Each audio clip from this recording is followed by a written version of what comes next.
to remind me that it's the honors celebration, the military honors. It's going to be at 9 a.m. Followed by the deacon. And then the deacon will be following. Just to clarify that. Just want to take this moment to thank all of you for coming here this evening to celebrate the life of my dad, Adelardo.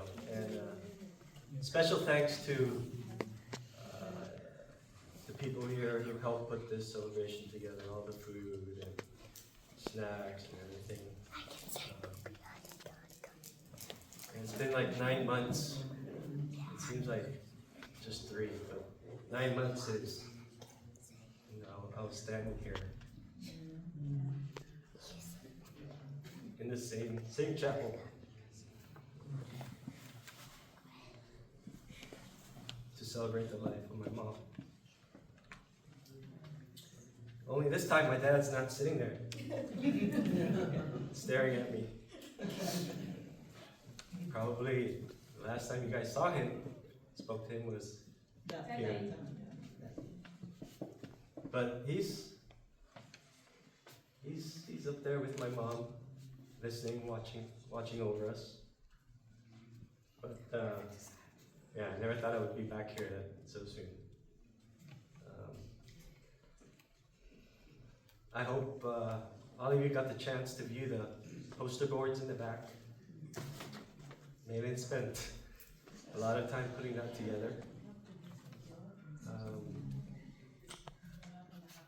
My dad was pretty proud of his military career, his military background. I know a lot of it over there is his Navy history, but there's a small corner there, part of it where many people don't know, but before enlisting in the Navy, he joined the Philippine Scouts under the Army's 1st Cavalry Division, 1st Regiment.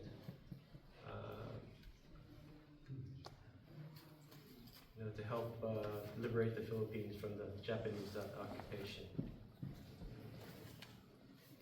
And he was only 14 at that time. If you look at that one picture there, where he's standing next to the Jeep, he was only 14 years old at that time. Right? Yeah, my dad was, I keep hearing he's like the black sheep of the town. Take off, disappear for some time, come back and give everybody gifts and things like that. The adventurer. It's like what Adventurer. you do. Yeah, adventurer. It's like what you do. But, I know very little of that stories. I didn't get a chance to ask him much about the World War II life in the Philippines. But luckily, his younger brothers are still here. One of them's right here. He'll be able to share stories, and another one's watching. Right? He couldn't make it out here, but he's over in New Jersey.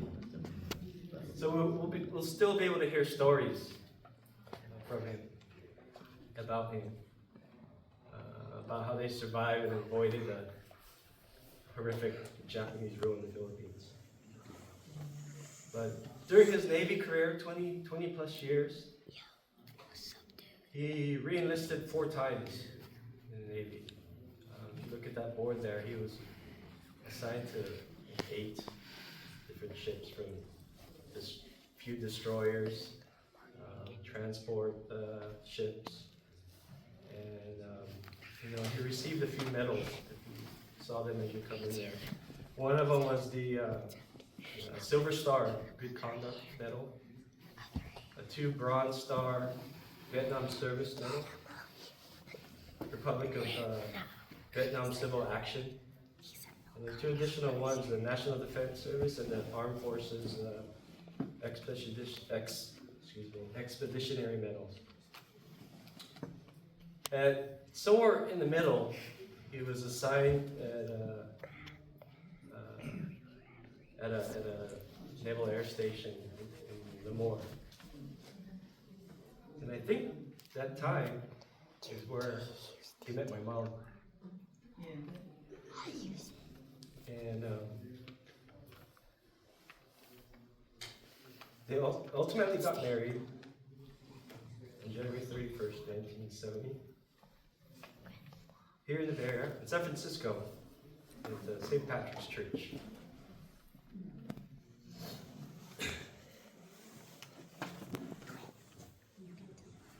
As you guys heard the music earlier, my dad loved music.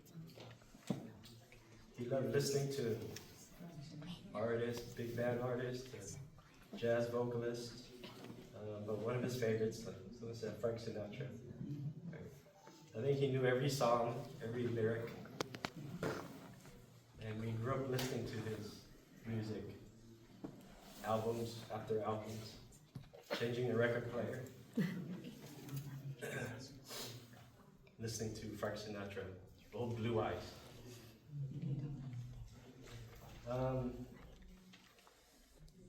One of his favorite pastimes is fishing. You know, I still remember as a kid in Virginia, I was probably maybe 4 years old, maybe Quinn's age, I don't know. But we're on an old wooden pier. It was pouring rain. And we were huddled underneath this little overhang, just standing there in the rain. And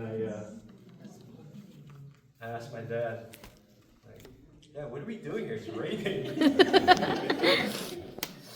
And he looks at me, he says, "Shh, keep quiet. We're trying to catch the big one." So that was his biggest pastime. He loved fishing. He spent a lot of time. I remember early memories of fishing and crabbing on the beach. But he wasn't throwing crab snares like they do here. He was actually throwing crab traps filled with chicken bait. Like he would launch it from the beach, throw it out there.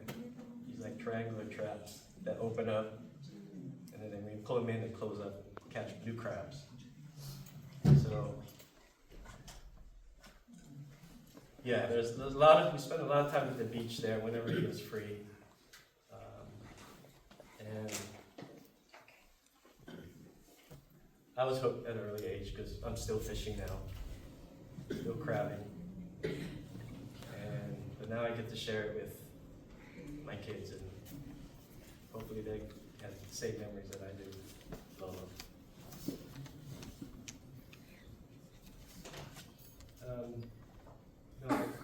Most retired Filipinos, he enjoyed hopping on a bus and going where? Grayton. Grayton or Red Mom. And you think you surprised them a couple times. A whole right? bunch. A whole bunch of times there. Where they go out and play slot machines.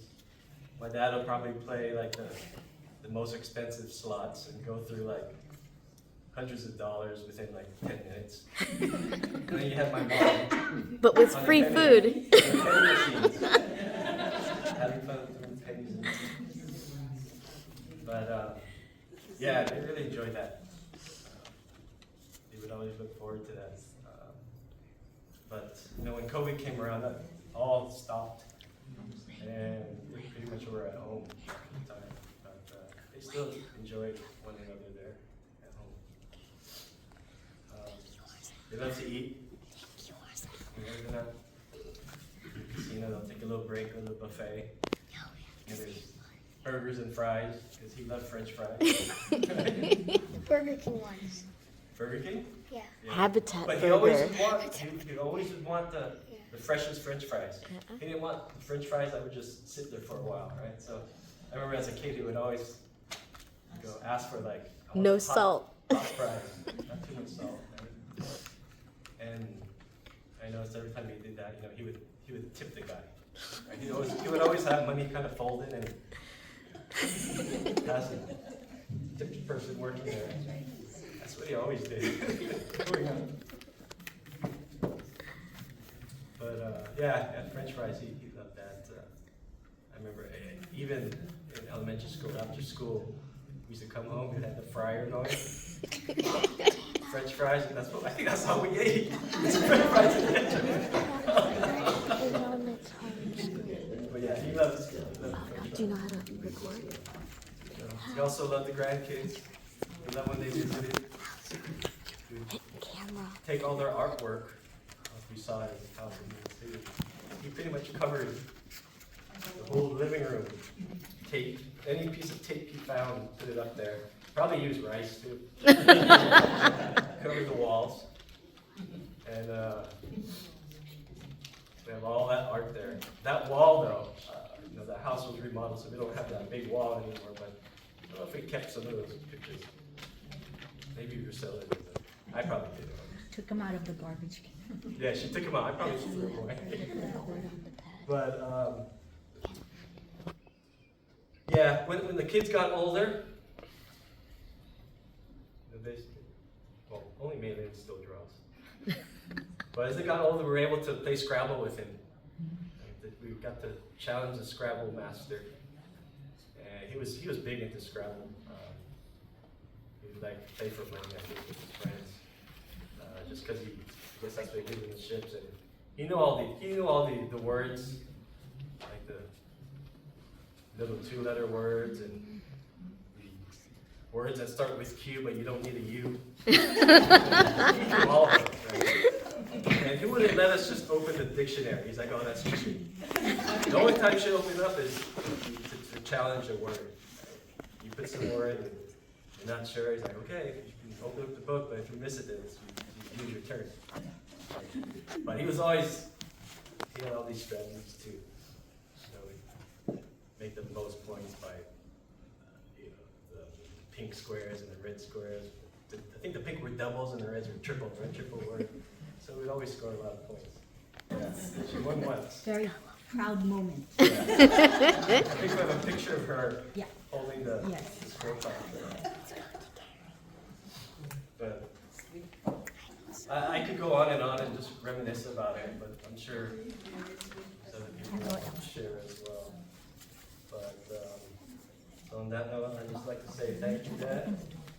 Thank you, Mom and Dad. You did a great job raising us and watching over the grandkids, teaching them. So I'm sure you're up here in heaven watching over us. But yeah, we'll see you not soon, but eventually. The Racinez has lived a long time. And his sister lived up to 95? Yeah, almost 96. Almost 96. She was living by herself in New Jersey. But Dad, fair winds and following seas, and until we meet again. Thank you, everybody.